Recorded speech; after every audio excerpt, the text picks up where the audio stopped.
Hello students, today we study the third chapter kinetic theory of gases and radiation, in which we study the law of equipartition of energy. The name itself describes there is an equal distribution of energy. We consider a gas molecule. Here we consider a gas molecule. A gas molecule as a whole is free to move from one point to other point in a three-dimensional space, that is along x component, y component and z component. The kinetic energy of a gas molecule, a single gas molecule, if it is moved in a three-coordinate system, then its kinetic energy is half of mvx square plus half of mvy square plus half of mvz square.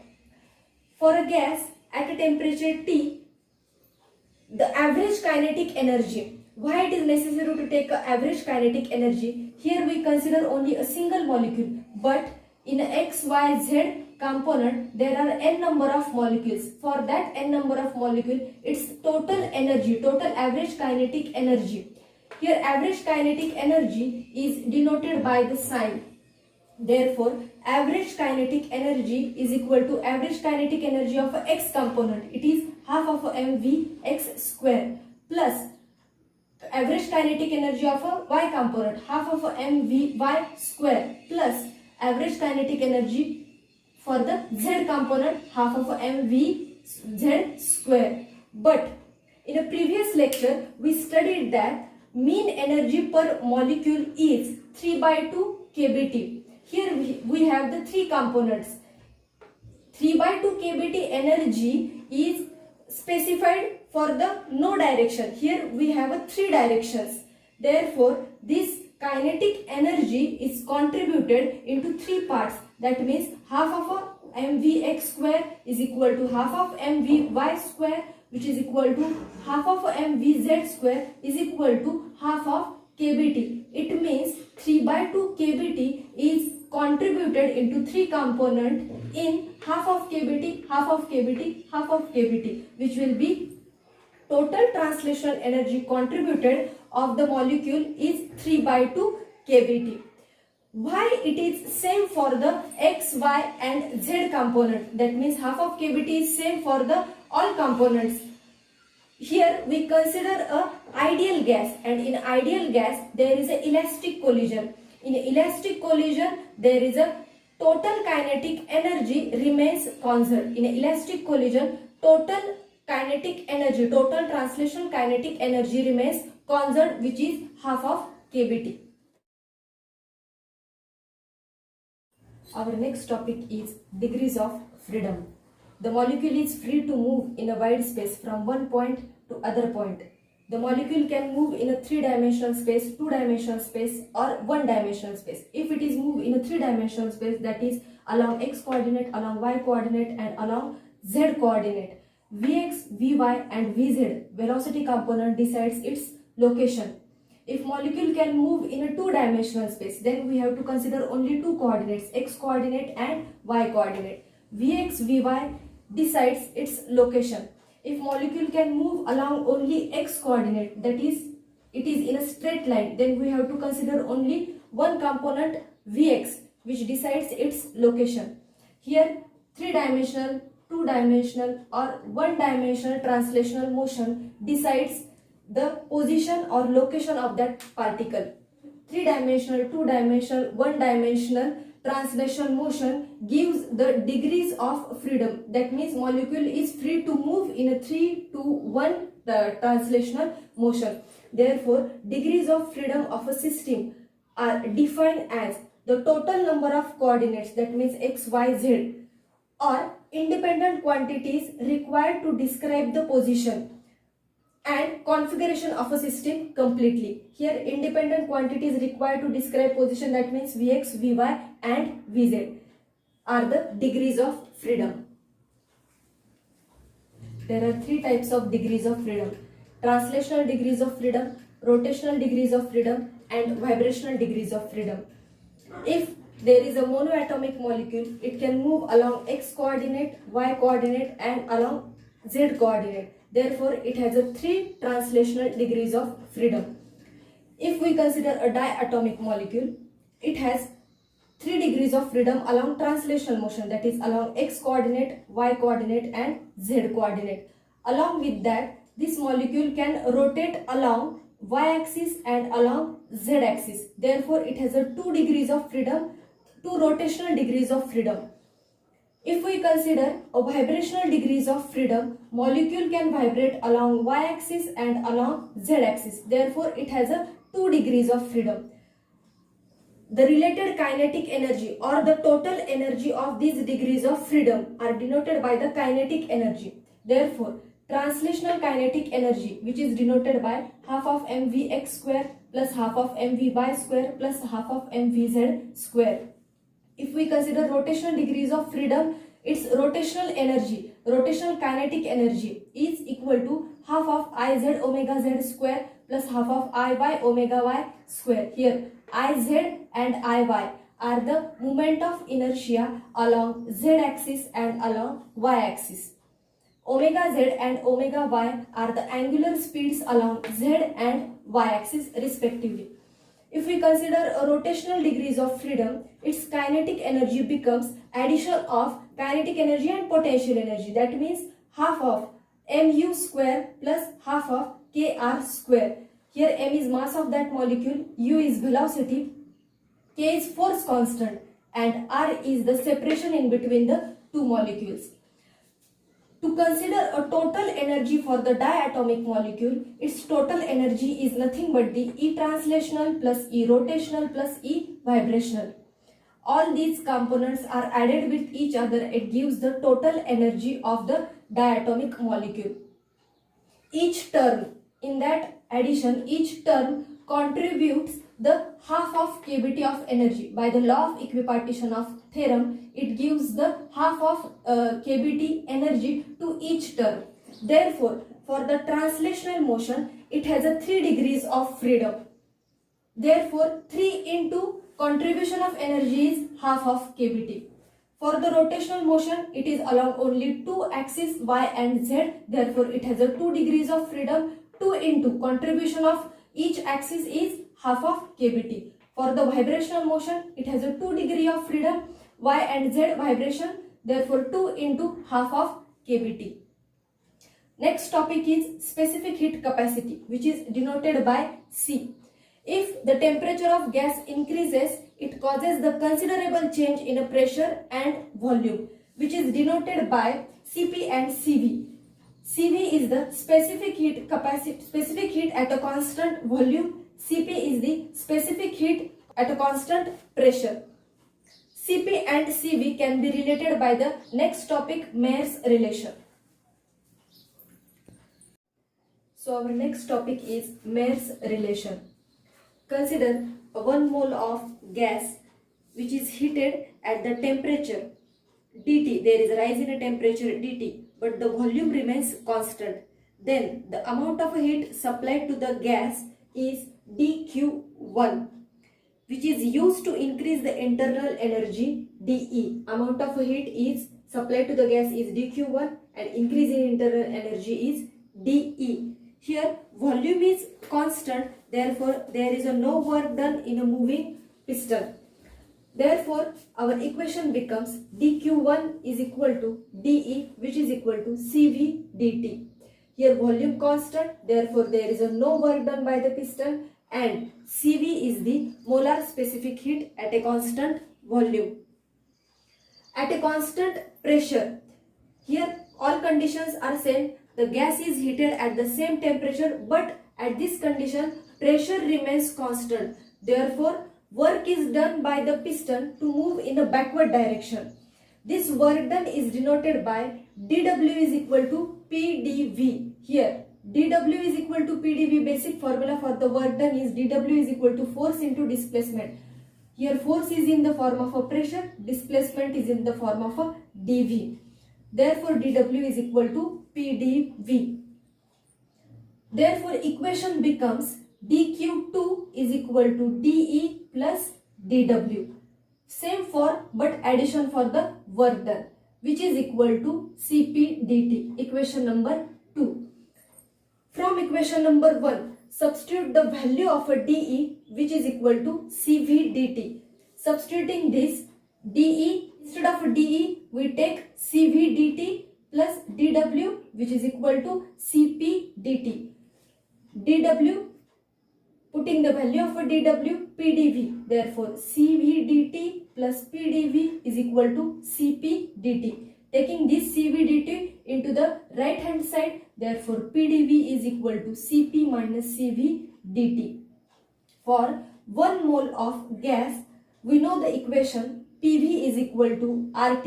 Here N is equal to 1, PV is equal to nRT. Here N is equal to 1, therefore PV is equal to RT.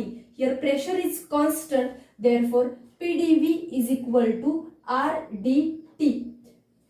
Here our third equation is PdV is equal to Cp minus Cv dt, and here PdV is equal to RdT. Equating these two equations, our next equation becomes Cp minus Cv dt is equal to RdT. dt cancelled and Cp minus Cv is equal to R. This is Maer's relation. Now, in a previous standard, we learned the molar specific heat and principal specific heat. Related to the Maer's relation, we have the relation Cp minus Cv is equal to R by J. Here, J is mechanical equivalent of heat. Cp is equal to, in the form of a molar mass of a gas, Cp is equal to m0 Sp. Cv is equal to m0 Sv, where m0 is molar mass of gas, Sp and Sv are the principal specific heat at a constant pressure and at a constant volume. Putting this value in a Maer's relation, m0 Sp minus m0 Sv is equal to R divided by J. Sp minus Sv is equal to taking m0 common, and to the denominator Sp minus Sv is equal to R divided by m0J. It is used in the law of equipartition of energy and calculate specific heat of a gas. We see the application of specific heat capacity of a gases. First application is monoatomic gases. In a monoatomic gas, there is a 3 translational degrees of freedom. Therefore, its total energy becomes E is equal to 3 by 2 Na kBt. Here Na is the number of atoms, Kb is Boltzmann's constant. Therefore, molar specific heat at a constant volume, which is denoted by Cv, its formula is dE divided by dt. Here E is 3 by 2 Na kBt. Therefore, 3 by 2 Na kBt divided by T. Here T cancel and equation becomes 3 by 2 Na kb. Na kb is equal to R. Therefore, Cv becomes 3 by 2 R. Using Maer's relation, we see the Maer's relation, which is Cp minus Cv is equal to R. Therefore, Cp is equal to RCv. We have calculated the Cv. Cv is 3 by 2 R. Therefore, Cp is equal to R 3 by 2 R, which becomes 3 by 2 plus 1 R, which is 5 by 2 R. Cp is 5 by 2 R, specific heat capacity at a constant pressure. Then the ratio of specific heat capacities, that means Cp divided by Cv, specific heat capacity at a constant pressure, specific heat capacity at a constant volume, it will become Cp 5 by 2 R divided by Cv 3 by 2 R. R cancelled and 5 by 2 divided by 3 by 2 becomes gamma is equal to 5 by 3. The ratio of specific heat capacity for the monoatomic gases becomes 5 by 3. Our next application is diatomic gases. For a rigid atom, for a diatomic gas, it has a translational degrees of freedom as well as rotational degrees of freedom. It has a 3 translational degrees of freedom and 2 rotational degrees of freedom, which becomes 3 plus 2, 5 by 2 Na kBt. Therefore, the molar specific heat capacity at a constant pressure and at a constant volume becomes Cv is equal to dE by dt, which will become NaKb. NaKb is equal to R. Therefore, equation becomes Cv is equal to 5 by 2 R. In the same for as a monoatomic gases, using Mayer's relation Cp minus Cv is equal to R, Cp is equal to R plus Cv. Our Cv in diatomic gases is 5 by 2 R. Therefore 5 by 2 R plus R, 5 by 2 plus 1 is equal to 7 by 2 R. Cp is equal to 7 by 2 R in a case of diatomic gases. The ratio of specific heat capacity at a constant pressure and at a constant volume becomes Cp is 7 by 2 R and Cv divided by 5 by 2 R, which becomes 2 by 5. It will become gamma is equal to 7 by 5 for the diatomic gases for a rigid atom. Now for a non-rigid atom. For a non-rigid atom, the energy is translational, rotational and in addition with the vibrational. Here for the translational there is a 3 degrees of freedom. For rotational there is a 2 degrees of freedom, and for vibrational there is a 2 degrees of freedom, which will become 3 plus 2 plus 2, which is 7. Therefore total energy is 7 by 2 Na kBT. The molar specific heat at a constant pressure and at a constant volume becomes Cv is equal to, basic formula is dE by dt, which is 7 by 2 R. Molar specific heat at a constant pressure using Mayer's relation Cp minus Cv is equal to R, therefore Cp is equal to RCv. Here for a non-rigid atom, Cv is 7 by 2 R plus R. 7 by 2 plus 1 is 9 by 2 R.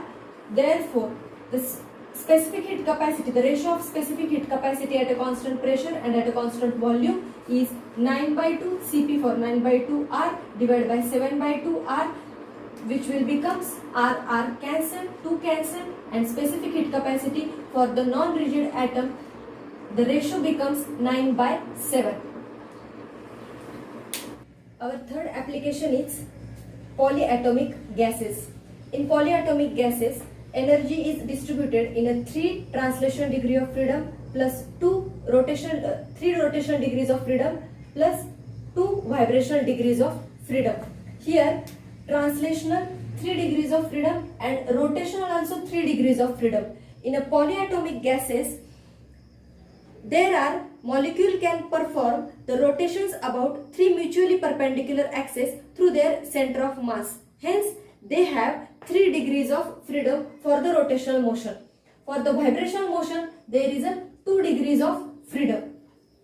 Therefore the total energy becomes 3 by 2 Na kBT plus 3 by 2 Na kBT into F into 2 degrees of freedom, 2 by 2 Na kBT. Here F is number of vibrational degrees of freedom. Our equation becomes half of kBT. Half of kBT is common in each part. Therefore half of kBT in bracket 3 plus twice of F. Half of Na kBT becomes 3 plus 3 6 plus 2 F. From this 2 becomes common, therefore equation becomes half of Na kBT into 2, 3 plus F. 3 plus F, 2 cancel, and equation becomes 3 plus F Na kBT.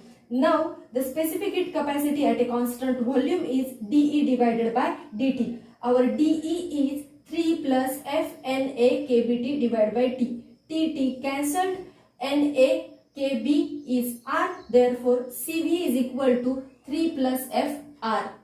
Specific heat capacity at a constant pressure. By the Mayer's relation, Cp minus Cv is equal to R, therefore Cp is equal to Cv plus R. Cv is 3 plus Fr, 3 plus Fr plus R, it will become 3 plus 1, 4 Fr. The ratio of specific heat capacity at a constant pressure and constant volume becomes 4 plus Fr divided by 3 plus Fr. R cancelled, therefore R gamma is equal to 4 plus F divided by 3 plus F for the polyatomic gases.